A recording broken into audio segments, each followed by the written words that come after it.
Good afternoon, lady. Okay. Good morning, ladies and gentlemen. If we'll settle in, we're going to get this committee started. We have multiple committees going this morning, and we are just at our quorum, so the doorkeepers will lock the doors and keep them closed. No, I do need the members to hang with me this morning. When Chairman Jaspers finishes. Yes, sir. We'll get the Sergeant at Arms Perkle down there to get you guys. No, we do. We have 4 measures this morning that we'd like to address and to do well. They're presented by members of the committee, all of whom have to stay for us to keep a quorum. So I guess the batting order doesn't really matter. Let me start with 607, Representative Clay Perkle's measure. Well, first of all, again, I go back to call this meeting to order of the Higher Education Committee of the Georgia House of Representatives. We have 4 items on the agenda this morning. We're going to start with Chairman Clay Perkle's proposition, HB 607 LC 50554S. This was a measure to allow Georgia Student Finance to make sure the ACT and SAT reflected the same academic achievement, I believe is probably a good way to do it. Chairman Perkle, do you have anything you want to add for us? You did it quite well, that's all. Hadn't changed from yesterday, thank you. So again, this doesn't change. The 1,200 is the baseline. We're just keeping the other test, the ACT, in line with it. Number 17, is that Representative Glaze? Yes. Yes, ma'am. Can I make a motion for pass? I'll come right back to you. Are there any questions? The committee have any questions on this measure, HB 607? No questions. You're recognized for that purpose, Representative.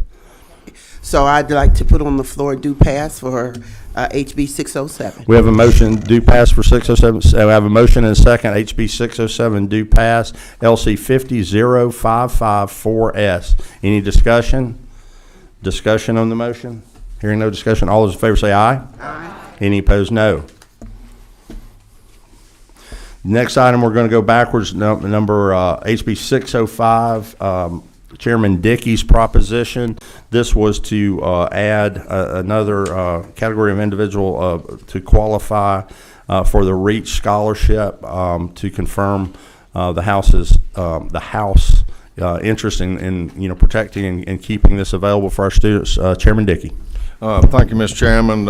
As you know, just on line 12, 7 words, human trafficking added. Should be a hopefully a very low number of young people, but that's what the bill does. Does the gentleman have any questions? Any questions? Now would be then. I have a motion due pass on HB 605 LC 50551. I have a motion and a second, as a matter of fact, on that. Any discussion? Discussion on the motion? Hearing none, all those in favor say aye. Aye. Any opposed? That moves on to rules. Going to go to Chair Lady Dempsey, 228. This is LC 0. Confirm we have the new version. We do. This is LC 5005559S. If the committee recalls, this is to add a school that produces nurses, has a great track record of doing so. The substitute allows this to be recognized as a I'm looking for the definition, an approved school for all students admitted between now and July 1st, 2025. I want to thank Chair Lady Dempsey for working with us on that. We're looking at, along with Student Finance, and we'll bring back before this committee, the sort of the operations of how TEG and HOPE and dual enrollment works in the proprietary and non-proprietary private institutions, and so that's why we put the sunset date. Chair Lady Dempsey. Right. So thank you, Mr. Chairman, and members of the committee, for continuing to work on this. There is a sunset date. This is sort of an exploratory measure. This is such a unique school that does so very well in addressing one of our most critical needs in the state, which is nursing. They are doing such a good job and have, as we talked about the last time, explaining the ability to reach as big a capacity as will enroll. They're going to open a satellite campus as well this next year. That will, of course, take a little while, but that increases that nursing pipeline that we all care so much about. Their mission is to change the lives of students and patients, allowing students to have job stability and enter the professional workforce as quickly as possible, increasing that throughout our state. And increasing nurses, y'all, truly reduces the cost of healthcare right now.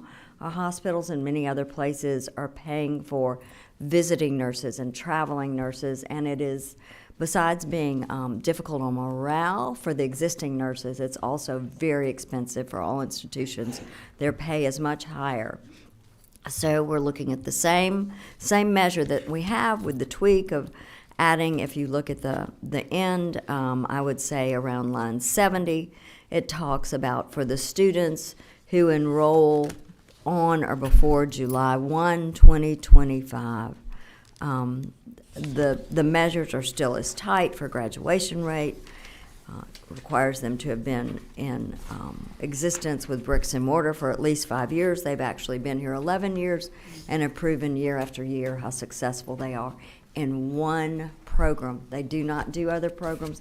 And that was why when they talked about being able to accommodate as many who enroll, they're not dealing with athletics. They're not dealing with juggling classrooms or other spaces for other courses. The focus is to get nurses in, get them out as quickly as they can, but also many of these students are second and third careers. They're older, they're focused, they're trying to get somewhere for the true purpose of a job and taking care of others.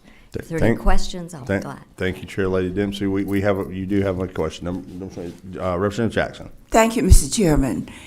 Will they be doing a 4-year program, 2-year program, or what is it? I didn't read. Right. It is the same as it was before. It can be accomplished in 3 years, but it is not accelerated. Okay. They can go year round if they so choose. Thank you. Further questions for the lady? Further questions?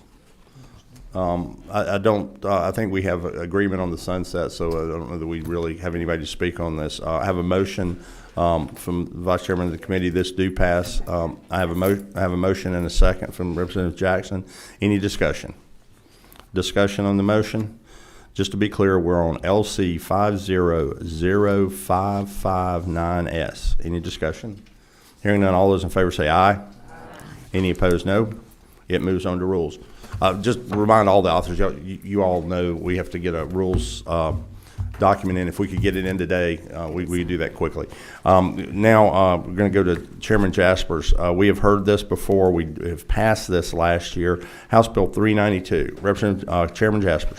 Thank you, Mr. Chairman. Just you have a sub before you, and it makes a change that Chairman Knight really wanted. That was to take out the federal grants part of it. This is the Georgia Endowment for Teaching Professionals. It creates an opportunity for this group to get together and raise money for teachers that they cannot hire these days, just due to the high cost of some of them.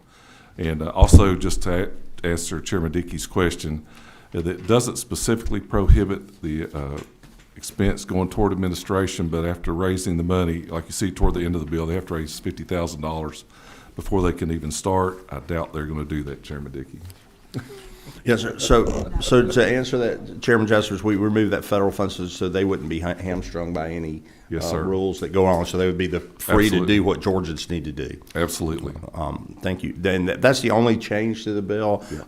Because of that change, if there's anybody that wishes to speak to it, I would allow a brief. If anyone wishes to comment specifically on that change. Not, then, or if there are no questions to the author, is this a question? Yes, ma'am.